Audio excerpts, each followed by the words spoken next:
evening and welcome to ILTV Weekly. I'm Steve Leibowitz, and with me are former Knesset member and Deputy Foreign Minister Danny Ayalon and former Media Director in the Prime Minister's Office and Reserve Colonel in the IDF, Miri Eisen. We have a lot on tap this evening, including the Amona deal, the regulation bill, and the Trump candidate for U.S. ambassador to Israel. But we'll start just north of the Israeli border, where genocide has been ongoing in Syria. Syria has been a bitter enemy of Israel, but it's impossible to turn a blind eye to the horrific massacres currently going on in the Syrian city of Aleppo. Hundreds of Israelis gathered here in Tel Aviv outside the Russian and U.S. embassies to protest in solidarity with the Syrian people. Let's hear some comments by protesters and by Channel 2 journalist Lucy Aharish. Right now in Halab, Syria, just an 8-hour drive from Tel Aviv, a genocide is taking place. You know what? Let me be more accurate. It is a Holocaust. Yes, a Holocaust. Maybe we don't want to hear about it or deal with it, that in the 21st century, in the age of social media, in a world where information can fit into the palm of your hand, in a world where you can see and hear the victims and their horror stories in real time, in this world, we are standing doing nothing while children are being slaughtered every single hour. Don't ask me who is right and who is wrong, who are the good guys and who are the bad guys, because nobody knows, and frankly, it doesn't matter. What matters is that it's happening right now in front of our eyes, and nobody in France or in the UK or in Germany or in America is doing anything to stop it. Who is marching in the streets for the innocent men and women of Syria? Who is shouting for the children? No one. The UN is holding meetings of its security councils and wiping away a tear when they see the image of a father holding the body of his little daughter. There is a word for this: hypocrisy. I'm an Arab. I'm a Muslim. I'm a citizen of the State of Israel. But I'm also a citizen of the world, and I'm ashamed. I'm ashamed as a human being that we chose leaders who are incapable of being articulate in their condemnation and powerful in their actions. I'm ashamed that the Arab world is being taken hostage by terrorists and murderers, and that we are not doing anything. I am ashamed that the peaceful majority of humanity is irrelevant once again. Do we need a reminder? Armenia, Bosnia, Darfur, Rwanda, World War II. No, we don't. Albert Einstein said, "The world won't be destroyed by those who do evil, but rather by those who watch them without doing nothing." I have been frustrated for such a long time, trying to wonder what I can do, and I know that even being here right now, this is not enough. But this is the most minimal thing that I can do is come here and show solidarity with lots of different people who are here today to try to end the genocide that's going on right now in Syria. Danny, you're a veteran diplomat. Is this a total failure of world diplomacy? I mean, who would have thought that in the year 2016, this kind of genocide can be going on?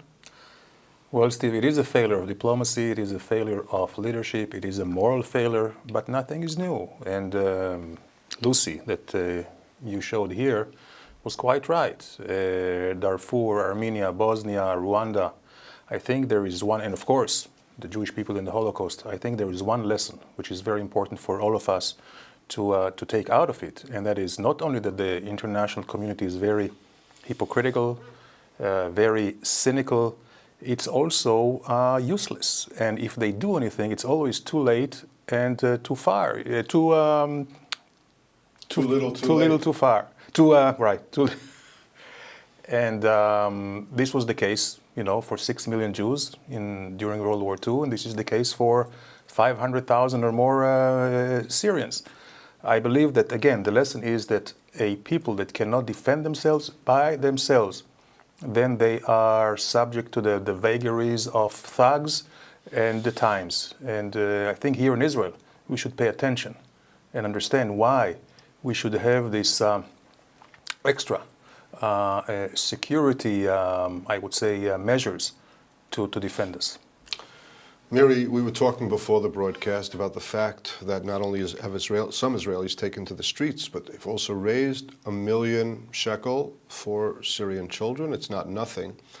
But we are a regional power, and just north of our border, there's a mass genocide going on. Is there not much more? I know that we've had some medical facilities on the border and so on, but it's really a drop in the bucket, isn't it? It's always going to be the question what we do between the security and the humanitarian. When I look at it from the security point of view, and I look into Syria from my border, which most of the world doesn't do, I can actually look in. What I see are not rebels that are against Darth Vader in, the Star Wars epic. I'm looking at rebels that are jihadi Islamists. I'm looking at rebels that are the Yarmouk faction of the Islamic State. I'm looking at the state, meaning the ones that the people are rebelling against, who is a harsh dictator, who is supported by Iran, backed by Hezbollah, and of course also by Putin. And I see that as the security aspect that I can't help them. And then I go down a level and I say, but how can I help on a humanitarian level? How can I help the children? How can I send in blankets, toys, something that's educational? How can I make sure that they're not starving? And I want to hope that we can find that dual level. But Steve, it isn't something that's easy to do, to have a heart, to do the humanitarian correct thing to do when, as opposed to the rest of the world who is looking at Syria from afar and not doing a thing, we sit on the border, and on the border facing us on our 79-kilometer border with Syria, we can see Bashar al-Assad, dictator, killer. In the middle we have the Fatah-e-Sham that are extreme Islamists that most of the world will know as Syrian al-Qaeda. And then we have the Islamic State province on our border. It's a huge dilemma, and I hope that we can find both paths to work in. Dani, we saw, of course, a diplomat in Turkey, the Russian ambassador, who was shot and killed yesterday by an assassin who was shouting about "Remember Aleppo." Is it clear to everyone, including to the Israeli government, that Russia is playing a very negative, dangerous, violent role in this conflict? Well, on the face of it, I think it is clear to everyone, but will they acknowledge it? Will they take any measures to dispel or to change it? Of course not. It's all realpolitik today, and once the United States has vacated the place and has not shown any leadership, there's no vacuum, and Russia and Putin do fill the space in a very, very negative way. Is that about to change with Donald Trump coming in? Well, I'm not sure, because with Donald Trump, I think, the consummate deal maker, I'm sure he will be very happy to make a deal with Russia, and he will not be, let's say, he will not be encumbered maybe by human rights agenda, and they could easily divide the world. And I can see a deal where Ukraine is for Iran, or for lessening of Russia's support to Iran. Certainly, Trump and his administration will see China as the major strategic threat on the United States, and not Russia. Obama has actually wielded the United States into a position where they pushed Russia into the Chinese arm, and the United States was isolated. Here, I believe that Trump's game will be just the opposite, to work with Putin and to limit and contain China, and also to change some things here in the Middle East. All right, well, just days before the Supreme Court ordered the evacuation of Amona, a deal was struck between the government and the residents. The potential of a violent clash between settlers and security forces was avoided. The deal came as hundreds of right-wingers from outside of Amona gathered, promising to resist the evacuation. Let's hear from Cabinet Minister Yoav Gallant while visiting Amona, and Prime Minister Netanyahu at the weekly cabinet meeting. באתי לכאן למרות שהבהירו לי שיש פה הרבה להט, אולי בגלל זה, על מנת להגיד לאנשים, ראשית, אנחנו עם אחד, ציבור אחד, אנחנו ביחד. הדבר השני, אסור בשום אופן שמראות כפי שהיו לפני שנים בעמונה יחזרו על עצמם, בשום פנים ואופן. לא הייתה ממשלה שדאגה יותר להתיישבות בארץ ישראל, ואין ממשלה שדואגת יותר. עושים כל מאמץ אפשרי. אני חושב שראשי היישוב עמונה, שהיו איתי ועם השר בנט אתמול עד לפנות בוקר במשרדי, יכולים להעיד על עובדה פשוטה. אנחנו עשינו את המקסימום. עכשיו אני יכול רק לקוות שתושבי עמונה שדנים ביניהם עכשיו בהצעת המתווה יקבלו אותו, וזאת תהיה ההחלטה הנכונה להם, להתיישבות ולעם ישראל כולו, למדינת ישראל. Well, while the focus this week was on reaching a deal that avoids violence in Amona, still looming is the larger question of the regulation bill that will effectively allow some 50 settler outposts and for the first time applies Israeli law on privately owned Palestinian land in the West Bank. Here's a warning about that issued by UN Secretary General Ban Ki-moon. I strongly urge legislators to reconsider advancing this bill, which will have negative legal consequences for Israel and substantially diminish the chances for Arab-Israeli peace. We all can and must contribute to building trust so sorely needed in the Middle East and the world today. This work must begin now before it is too late. Thank you for your leadership. Thank you, Mr. President. Mary, let me put it this way. With all the problems that we have in this country, like poverty and the worst poverty in all of the OECD countries, have we been spending too much time and energy and money on 40 families living illegally on privately owned Palestinian land? I think that it shows what our agenda is and to a certain degree what the priorities of a government are. When we look at what a government stands for, what keeps it together, the governments inside Israel have all sorts of different parties that make them up. And in this case, we can see how one aspect on the agenda has been prioritized. So for those who are against the agenda, it looks like we're giving up on all the others. But for those who are for this agenda, it is the most center part. It's the reason that they are in the government, and it was the thing that they focused on the most. And I want to remind us all that the entire government supported this. And so it isn't about the Likud or about the Bayit HaYehudi. It's about all of the different parties within this government that have decided and prioritized that it should be so, not the poverty, not the other issues inside Israeli society. And it's something that comes back to us as Israelis. We voted for this. This is our result. We have a coalition government that represents a large percentage of Israelis. I'll put it in American terms, Steve, that this government with this coalition, with this amount of Knesset members, represents more of the Israeli people than President-elect Trump. And I say that because to all it's clear that both President-elect Trump or President Obama today, who represent 51, 52, 56% of the voters who voted for either one of them, and yet this coalition government represents, I would say, even close to 60% of the people, if you just do it based on the amount of Knesset members. And I take that not as a game. It's something which means priorities, where you put the important aspects. The aspect of both the settlements as being a central piece to the state of Israel, of the importance of the West Bank, especially when you look at it towards the Gaza Strip, is clearly the central issue on the agenda. What do I think about that? That's as an Israeli citizen. Well, Dani, the Amona issue has kind of been taken care of now. We threw money at it, we dealt with it very gently, very thoroughly, but the regulation bill is still very much out there. And as far as the world community is concerned, it's a real game changer. First of all, do you think that it will actually pass into law? And if so, how difficult will it make for Israeli diplomacy? Well, that's a good question. I would say that the Amona case, the Amona settlement, is more of politics than of an agenda.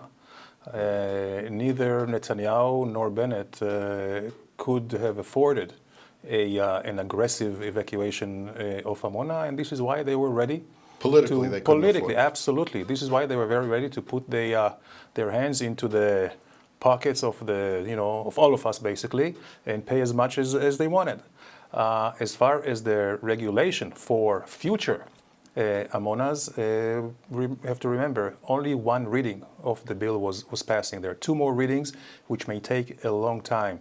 And I'm quite certain that what the government will do now, what Bibi Netanyahu will do now, is will not hasten the bill, quite the contrary.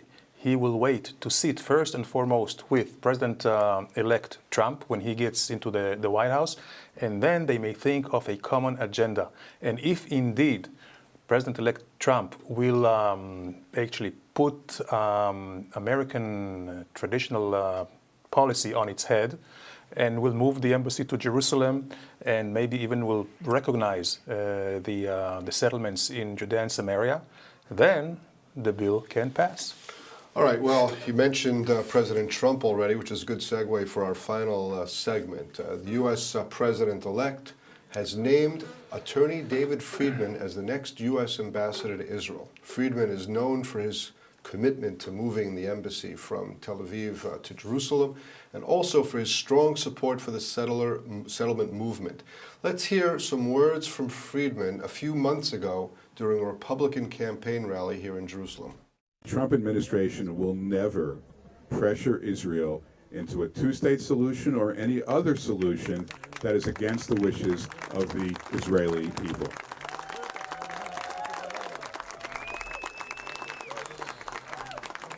Miri, David Friedman said quite publicly that J Street members are capos. That's the liberal, pro-Israel organization in the United States that lobbies. They're certainly, you know, kind of on the peace, on the left side of the political spectrum. But to call them capos, does that step over a line that will make it difficult for much of American Jewry to feel that he even represents them?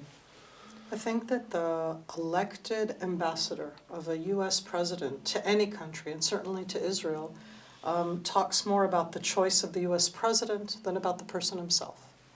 I think that what I would like to hear in that sense, and especially in these times and ages, is somebody who will be inclusive of all of the different types of Jews that there are, from the right to the left, with all of the different aspects that there are. And I think that this is an ongoing conversation that many of us wonder about. You put on the table American Jewry. Overwhelmingly, Steve, American Jewry did not vote for President-elect Trump, again, when we go into the numbers. So up front, they're not Trump supporters, and they're not the ones who are choosing the ambassador. When you come as an ambassador, and I think it's similar to being a president, you're not elected to be an ambassador, you are appointed. You're not elected or appointed to make policy. You're there to implement the policy of the president-elect. You're not positioned in the place here to be a maverick who invents and does other things. So in this case, I think that he's been a close friend, a close confidant of the president-elect, and he's obviously going to influence him. But at the end, he's the one who's supposed to implement President-elect Trump's policy, and I want to hope that that policy, just like in the United States, will be an inclusive one to all Jews. Well, what about us in Israel? Do we have any say in who the U.S. ambassador to Israel is going to be? I'll give you an example. We tried to send a man named Dani Dayan as ambassador to Brazil, I believe, just some months ago, and the Brazilians rejected him because he was considered too right-wing.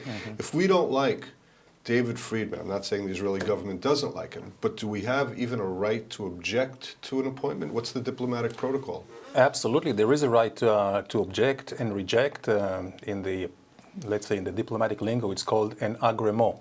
Once a government wants to send an ambassador to the host country, they have to receive a prior agreement. Should his comment on capos, J Street being capos, be something that should potentially influence Netanyahu to say, we're not taking that guy? I don't think so. It's not going to happen. I don't think so. It may have a problem for him in the Senate hearing, before his confirmation, but not here. And I'm sure he will have to either retract, things get sometimes out of context and everything that goes with it. But certainly he will have to change his rhetorics and his tune. But I think, Steve, that his appointment may be a breath of fresh air.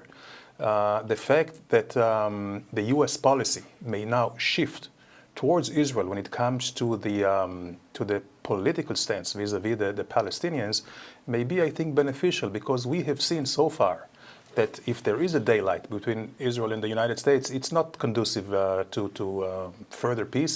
Quite the contrary. Hopefully, the Palestinians will understand that their tactic of trying to put pressure on Israel through the international community, especially the United States, which means that they do not need to make any concessions. This may change when they come to understand the sober reality.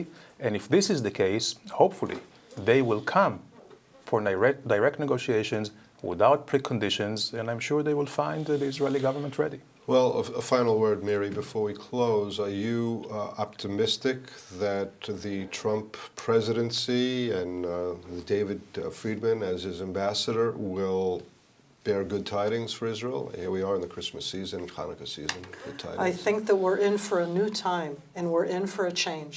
And on one level, I agree with Danny. I think that after the last 8 years, to a large degree as an Israeli, I'm happy for a change. I'm not sure what that change will be. All right, well, unfortunately, that's all the time we have for today. I think we could have continued on these subjects for another half an hour today. Thanks to panelists Miri Eisen and Dani Ayalon. I'm Steve Leibowitz, and until next week, thanks for being with us, and shalom from Israel.